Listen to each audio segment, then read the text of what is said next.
ഓം ശാന്തി. 19/1/26 പ്രഭാതമുരളി ബാബ്ദാദ മധുബൻ. ബാബു പറയുന്നു, മധുരമായ കുട്ടികളെ, നിങ്ങൾക്ക് ലഹരി ഉണ്ടായിരിക്കണം. നമ്മൾ ബ്രാഹ്മണർ തന്നെയാണ് ദേവതയാകുന്നത്. ബ്രാഹ്മണരായ നമുക്ക് തന്നെയാണ് ബാബയുടെ ശ്രേഷ്ഠ മതം ലഭിക്കുന്നത്. ചോദ്യം: ന്യൂ ബ്ലഡ് ഉള്ളവർക്ക് ഏതൊരു താല്പര്യവും ഏതൊരു ലഹരിയും ഉണ്ടായിരിക്കേണ്ടതാണ്?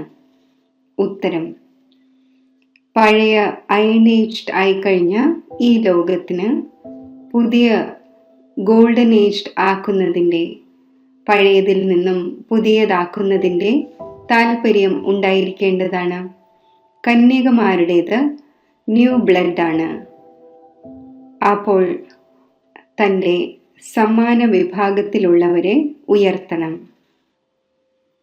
ലഹരി നിലനിർത്തണം.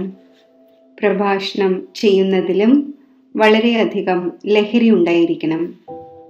ഗീതം: രാത്രിയിലെ യാത്രക്കാര ക്ഷീണിച്ചു പോകരുത്.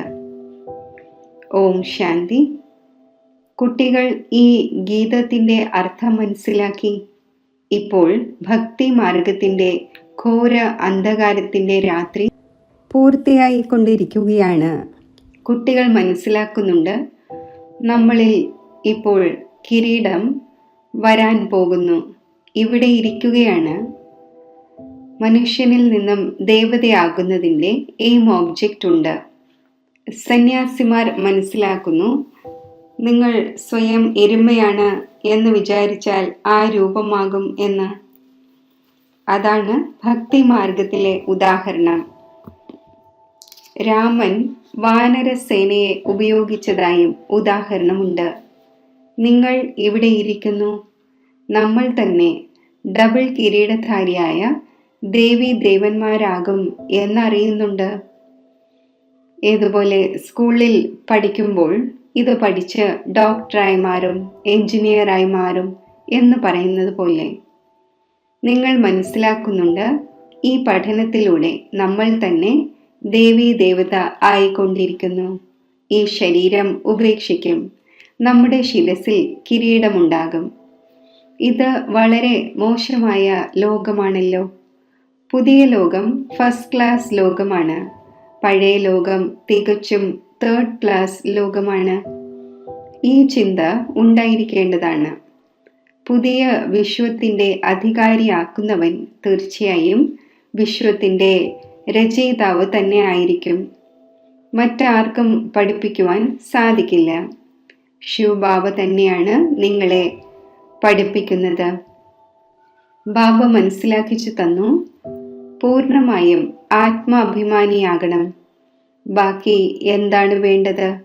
നിങ്ങൾ ബ്രാഹ്മണർ തന്നെയാണ്. നമ്മൾ ദേവതയായിക്കൊണ്ടിരിക്കുന്നു എന്നതറിയാം. ദേവതമാർ എത്ര പവിത്രമായിരുന്നു. ഇവിടെ എത്ര പതീതമായ മനുഷ്യരാണ്. മുഖം മനുഷ്യൻ്റേത് തന്നെയാണ്, പക്ഷേ സ്വഭാവം നോക്കൂ എങ്ങനെയുള്ളതാണ്. ആരാണോ ദേവതമാരുടെ പൂജാരികൾ, അവർ സ്വയവും അവരുടെ മുന്നിൽ മഹിമ പാടുന്നു. താങ്കൾ സർവഗുണ സമ്പന്നവും 16 കലാ സമ്പൂർണവുമാണ്. നമ്മൾ വികാരിയും പാപിയുമാണ്. രൂപം മനുഷ്യൻ്റേത് തന്നെയാണ്, പക്ഷേ അവരുടെ അടുക്കൽ പോയി മഹിമ പാടും. സ്വയം മോശവും വികാരിയുമാണ് എന്ന് പറയുന്നു. നമ്മളിൽ ഒരു ഗുണവുമില്ല. മനുഷ്യൻ എന്നാൽ മനുഷ്യൻ തന്നെയാണ്. ഇപ്പോൾ നിങ്ങൾ മനസ്സിലാക്കുന്നു, നമ്മളിപ്പോൾ ചേഞ്ചായി ദേവതയായി മാറും.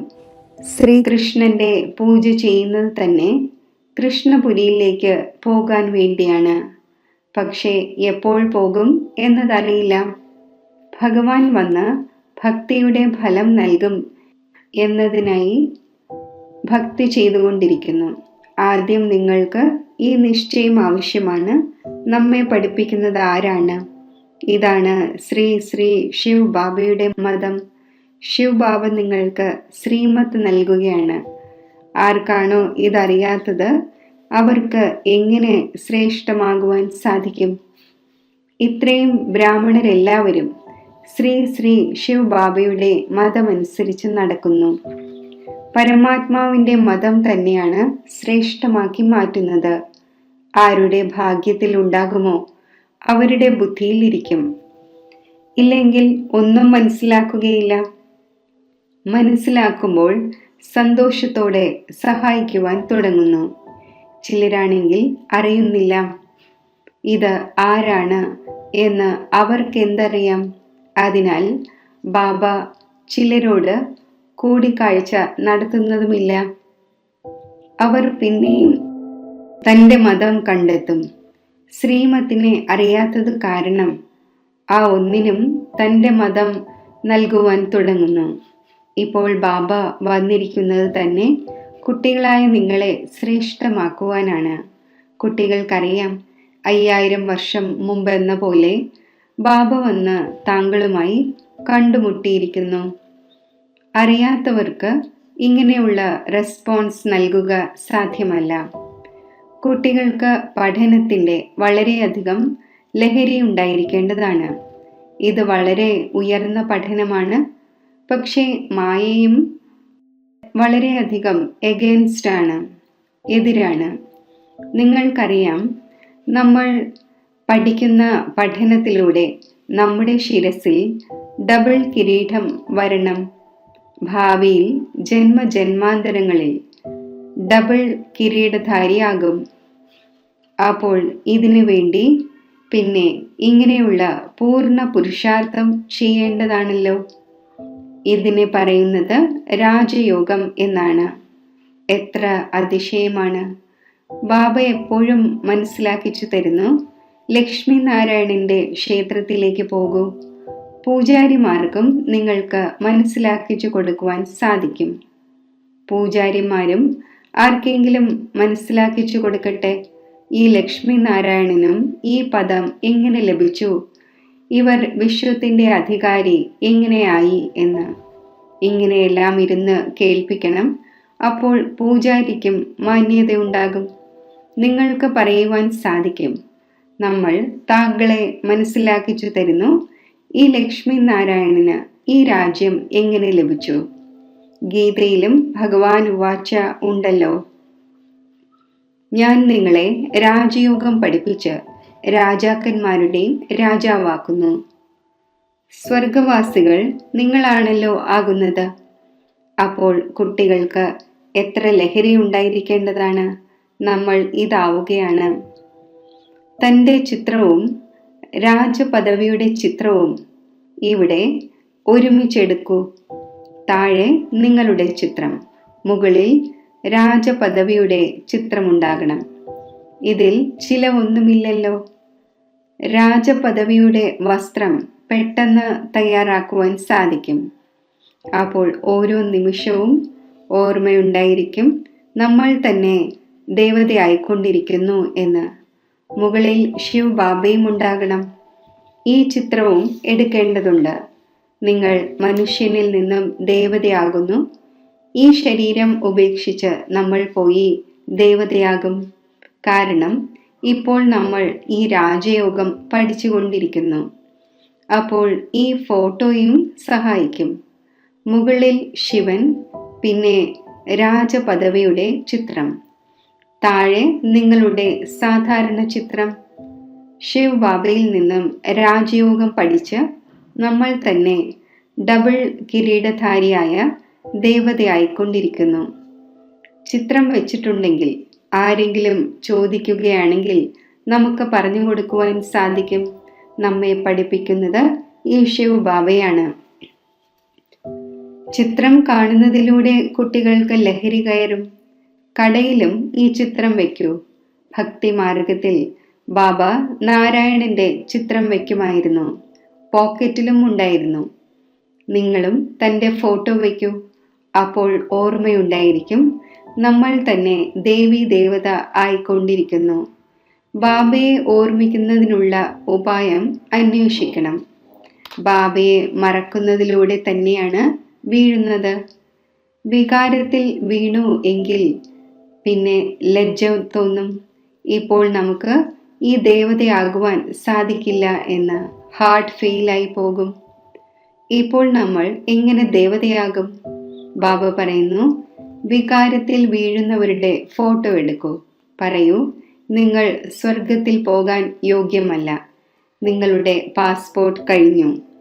സ്വയവും ഫീൽ ചെയ്യും, നമ്മൾ വീണുപോയി. ഇപ്പോൾ നമ്മൾ സ്വർഗത്തിലേക്ക് എങ്ങനെ പോകും? നാരദന്റെ ഉദാഹരണം നൽകുന്നുവല്ലോ. നാരദനോട് പറഞ്ഞു, നീ തൻ്റെ മുഖം നോക്കൂ, ലക്ഷ്മിയെ വരിക്കാൻ യോഗ്യമാണോ? അപ്പോൾ കുരങ്ങിൻ്റെ മുഖമാണ് കാണപ്പെട്ടത്. അതിനാൽ മനുഷ്യർക്കും ലജ്ജ തോന്നും. നമ്മളിൽ ഈ വികാരമുണ്ട്, പിന്നെ നമ്മൾ ശ്രീനാരായണനെയോ ശ്രീലക്ഷ്മിയെയോ എങ്ങനെ വരിക്കും? ബാബ യുക്തികളെല്ലാം പറഞ്ഞു തരുന്നു, പക്ഷേ വിശ്വാസവും വെക്കണമല്ലോ. വികാരത്തിൻ്റെ ലഹരി വരുന്നു എങ്കിൽ മനസ്സിലാക്കുന്നു, ഈ കണക്കനുസരിച്ച് നമ്മൾ രാജാക്കന്മാരുടെയും രാജാവ്, ഡബിൾ കിരീടധാരി എങ്ങനെയാകും? പുരുഷാർത്ഥം ചെയ്യേണ്ടതാണല്ലോ. ബാബ മനസ്സിലാക്കിച്ചു തന്നുകൊണ്ടിരിക്കുന്നു, ഇങ്ങനെയെല്ലാം യുക്തികൾ രചിക്കൂ, എല്ലാവർക്കും മനസ്സിലാക്കിച്ചു കൊടുത്തുകൊണ്ടിരിക്കൂ. ഈ രാജയോഗത്തിൻ്റെ സ്ഥാപന നടന്നുകൊണ്ടിരിക്കുന്നു. ഇപ്പോൾ വിനാശം മുന്നിൽ നിൽക്കുന്നു. ദിനം പ്രതിദിനം കൊടുങ്കാറ്റ് ശക്തമായി ഉണ്ടായിക്കൊണ്ടിരിക്കും. ബോംബുകളും മറ്റും തയ്യാറായിക്കൊണ്ടിരിക്കുന്നു. നിങ്ങൾ ഈ പഠനം പഠിക്കുന്നത് തന്നെ ഭാവിയിലെ ഉയർന്ന പദവി നേടുവാനാണ്. നിങ്ങൾ ഒരേ ഒരു തവണ പതീതത്തിൽ നിന്നും പാവനമാകുന്നു. മനുഷ്യർ തങ്ങൾ നരകവാസിയാണ് എന്ന് മനസ്സിലാക്കുന്നില്ല. കാരണം കല്ല് ബുദ്ധിയാണ്. ഇപ്പോൾ നിങ്ങൾ കല്ല് ബുദ്ധിയിൽ നിന്നും പവിഴ ബുദ്ധി ആയിക്കൊണ്ടിരിക്കുന്നു. ഭാഗ്യത്തിൽ ഉണ്ടായിരിക്കും എങ്കിൽ ഉടൻ മനസ്സിലാക്കും. ഇല്ലെങ്കിൽ നിങ്ങൾ എത്ര തന്നെ പരിശ്രമിച്ചാലും ബുദ്ധിയിൽ ഇരിക്കുകയില്ല. ബാബയെ തന്നെ അറിയുന്നില്ല എങ്കിൽ നാസ്തികരാണ്, അതായത് നാഥൻ്റേതല്ല. അപ്പോൾ നാഥൻ്റേതാകണമല്ലോ. ശിവബാബയുടെ കുട്ടികളാണെന്നിരിക്കെ ഇവിടെ ആർക്ക് ജ്ഞാനമുണ്ടോ അവർ തൻ്റെ കുട്ടികളെ വികാരങ്ങളിൽ നിന്നും രക്ഷിച്ചുകൊണ്ടിരിക്കും. അജ്ഞാനികളാണെങ്കിൽ തന്നെ പോലെ കുട്ടികളെയും കുടുക്കിക്കൊണ്ടിരിക്കും. നിങ്ങൾക്കറിയാം, ഇവിടെ വികാരങ്ങളിൽ നിന്നും രക്ഷിക്കപ്പെടുന്നു. കന്യകമാരെ ആദ്യം രക്ഷിക്കേണ്ടതാണ്. മാതാപിതാക്കൾ കുട്ടികളെ വികാരത്തിലേക്ക് തള്ളുന്നത് പോലെയാണ്. നിങ്ങൾക്കറിയാം, ഇത് ഭ്രഷ്ടാചാരി ലോകമാണ്. ശ്രേഷ്ഠാചാരി ലോകത്തെ ആഗ്രഹിക്കുന്നു. ഭഗവാൻ ഉവാച, ശ്രേഷ്ഠാചാരി ആക്കുവാനായി ഞാൻ വരുമ്പോൾ എല്ലാവരും ഭ്രഷ്ടാചാരികളാണ്. ഞാൻ സർവരെയും ഉദ്ധരിക്കുന്നു. ഗീതയിലും എഴുതിയിട്ടുണ്ട്, ഭഗവാന് തന്നെ സാധു സന്യാസിമാർ തുടങ്ങി സർവരെയും ഉദ്ധരിക്കുവാനായി വരണം. ഒരേ ഒരു ഭഗവാൻ ബാബ വന്ന് സർവരെയും ഉദ്ധരിക്കുന്നു. ഇപ്പോൾ നിങ്ങൾ അത്ഭുതപ്പെടുന്നു, മനുഷ്യർ എത്ര കല്ലുബുദ്ധികളാകുന്നു. ഈ സമയം അഥവാ ഗീതയുടെ ഭഗവാൻ ശിവനാണ് എന്ന് വലിയ വലിയ ആൾക്കാർക്ക് മനസ്സിലാകുന്നു എങ്കിൽ എന്തുണ്ടാകും എന്ന് അറിയില്ല. നിലവിളിച്ചേനെ. എന്നാൽ ഇപ്പോൾ കാലതാമസമുണ്ട്. ഇല്ലെങ്കിൽ എല്ലാവരുടെയും ഇരിപ്പിടം പൂർണ്ണമായും കുലുങ്ങുവാൻ തുടങ്ങുമായിരുന്നു. വളരെ പേരുടെ സിംഹാസനം കുലുങ്ങുന്നുണ്ടല്ലോ. യുദ്ധം എപ്പോഴാണ് ഉണ്ടാകുന്നത് അപ്പോൾ അറിയാൻ കഴിയും. ഇവരുടെ സിംഹാസനം കുലുങ്ങുകയാണ്, ഇപ്പോൾ വീഴും. ഇപ്പോൾ ഈ കുലുക്കങ്ങൾ ഉണ്ടാവുകയാണെങ്കിൽ വളരെയധികം കോലാഹലങ്ങൾ ഉണ്ടായേനെ. മുന്നോട്ട് പോകുമ്പോൾ ഉണ്ടാകേണ്ടത് തന്നെയാണ്. പതീത പാവനും സർവരുടെയും സദ്ഗതിദാതാവും സ്വയം പറയുന്നു, തീർച്ചയായും ബ്രഹ്മാവിൻ്റെ ശരീരത്തിലൂടെ സ്ഥാപന ചെയ്തുകൊണ്ടിരിക്കുന്നു. സർവരുടെയും സദ്ഗതി, അതായത് ഉദ്ധാരണം ചെയ്തുകൊണ്ടിരിക്കുന്നു. ഭഗവാൻ ഉവാച, ഇത് പതീത ലോകമാണ്.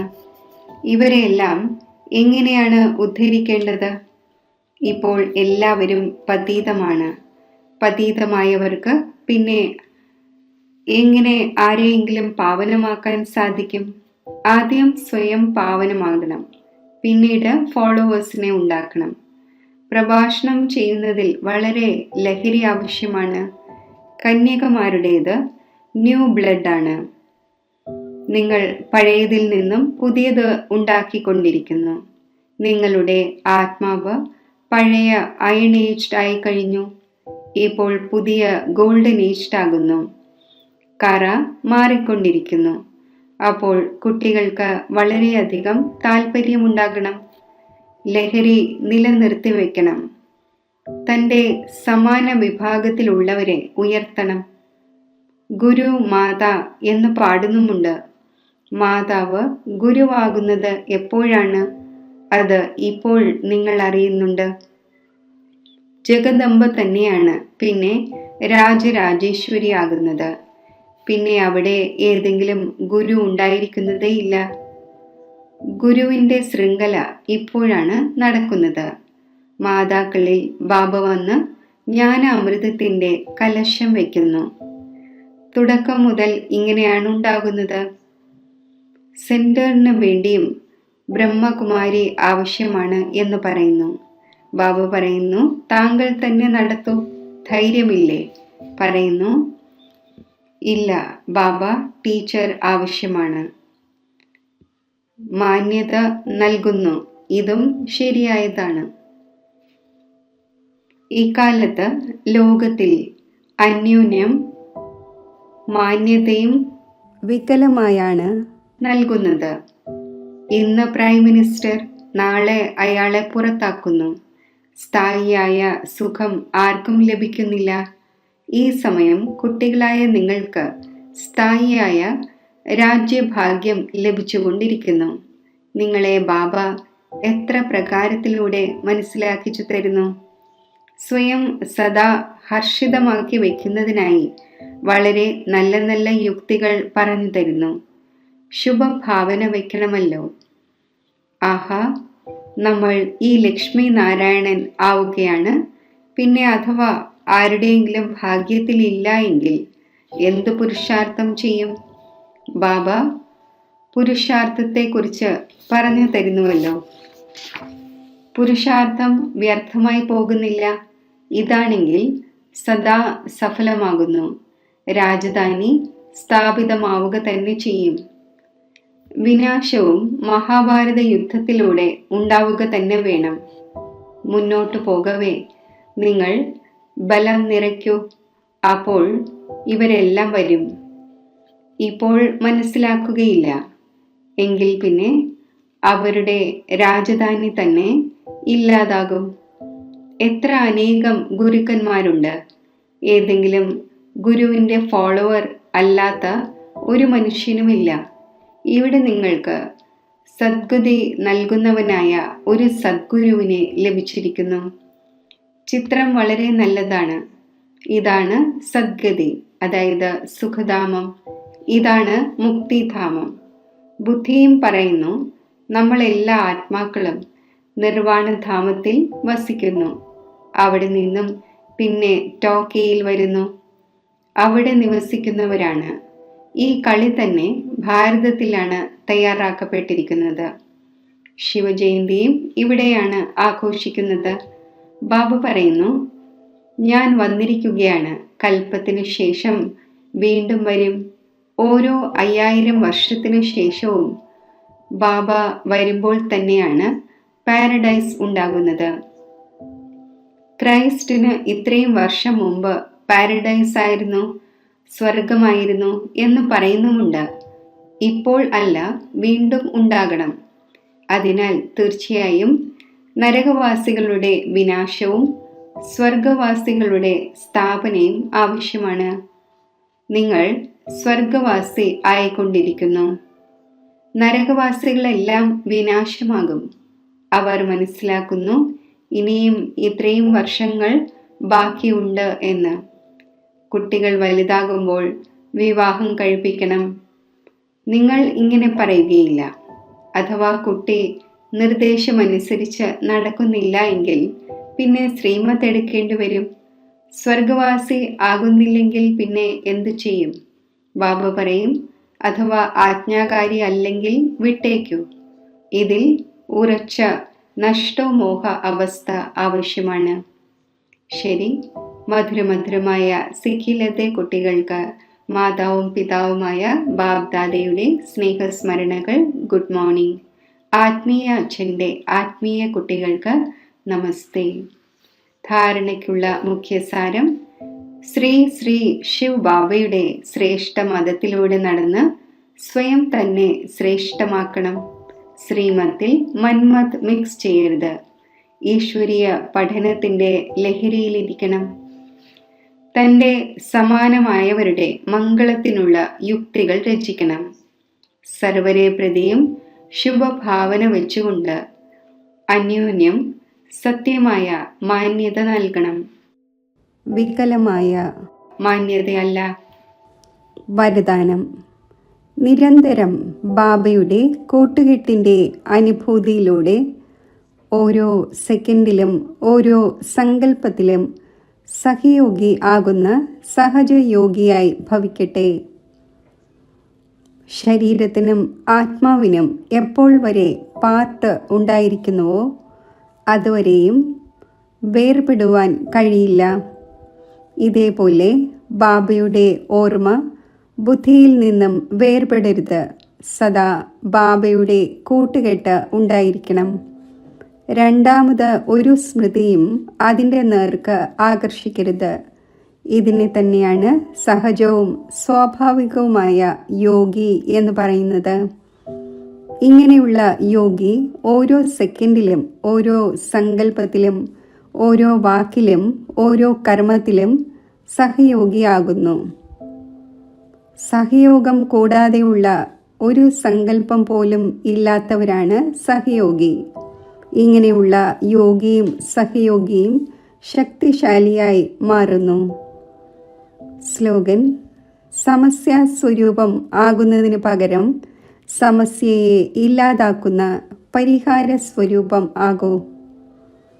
അവ്യക്ത സൂചന: ഈ അവ്യക്ത മാസത്തിൽ ബന്ധനമുക്തമായിരുന്ന് ജീവൻ മുക്ത സ്ഥിതി അനുഭവിക്കൂ. തൻ്റെ സ്ഥൂലവും സൂക്ഷ്മവുമായ ബന്ധനങ്ങളുടെ ലിസ്റ്റ് മുന്നിൽ വയ്ക്കൂ. ലക്ഷ്യം വയ്ക്കൂ, എനിക്ക് ബന്ധനമുക്തം ആവുക തന്നെ വേണം. ഇപ്പോഴില്ലെങ്കിൽ ഒരിക്കലുമില്ല. സദാ ഈ പാഠം ഉറപ്പിക്കൂ. സ്വാതന്ത്ര്യം ബ്രാഹ്മണ ജന്മത്തിൻ്റെ അധികാരമാണ്. തൻ്റെ ജന്മസിദ്ധ അധികാരം പ്രാപ്തമാക്കി ജീവൻ മുക്ത സ്ഥിതി അനുഭവിക്കൂ. എപ്പോഴാണോ സ്വയം ഗൃഹസ്ഥിയായി മനസ്സിലാക്കുന്നത് അപ്പോഴാണ് ഗൃഹസ്ഥിയുടെ വല ഉണ്ടാകുന്നത്. ഗൃഹസ്ഥിയാവുക എന്നാൽ വലയിൽ കുടുങ്ങുക. ട്രസ്റ്റി എന്നാൽ മുക്തം. ഓം ശാന്തി.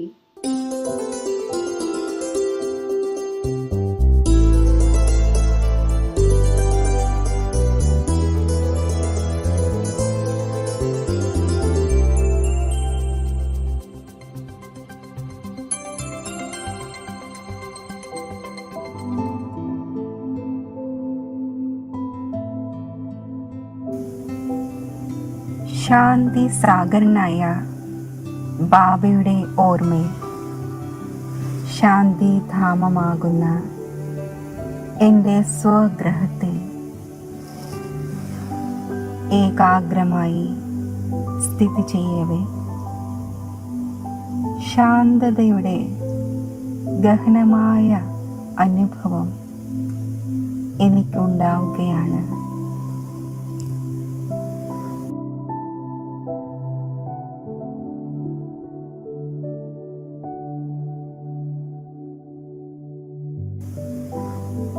അനുപമമായ ശാന്തിയുടെ അനുഭവത്തിൽ ഞാൻ ലയിച്ചിരിക്കുകയാണ്.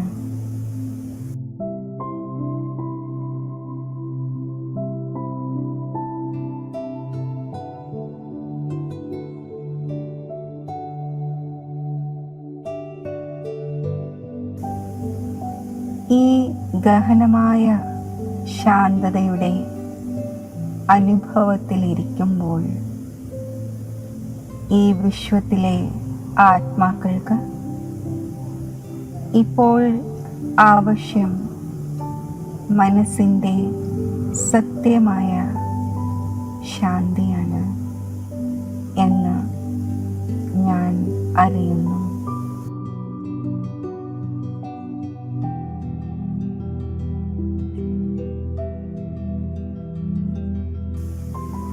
ഞാൻ ശാന്തിയുടെ മഹാദാനിയായി മാറുകയാണ്.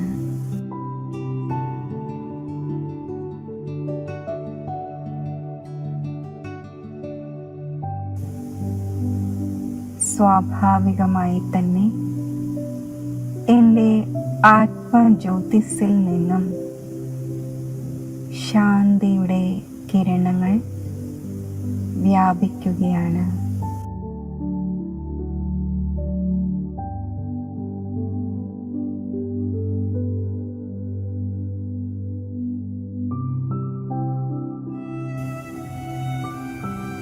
എൻ്റെ സൂക്ഷ്മ സങ്കല്പ ശക്തി കൊണ്ട്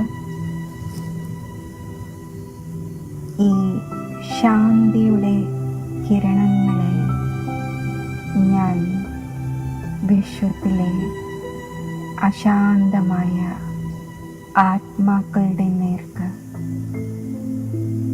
ശാന്തിക്ക് വേണ്ടി ദാഹിക്കുന്ന ആത്മാക്കളുടെ നേർക്ക് അയക്കുകയാണ്.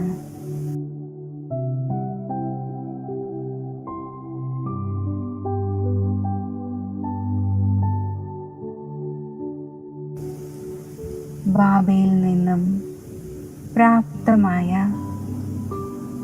ഈ ഗഹനമായ ശാന്തിയുടെ അമൂല്യ ഖജനാവ് എൻ്റെ സഹോദര ആത്മാക്കൾക്ക് വേണ്ടി ഞാൻ ദാനം ചെയ്യുകയാണ്.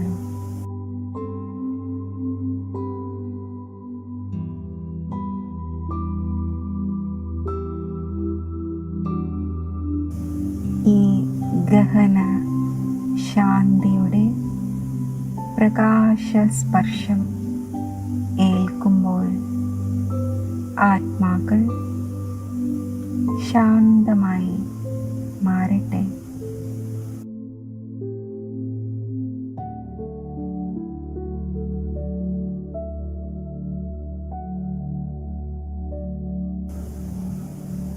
ആത്മാക്കളിൽ ശാന്തിയുടെ ഈശ്വരീയ ഖജനാവ് നിറയട്ടെ.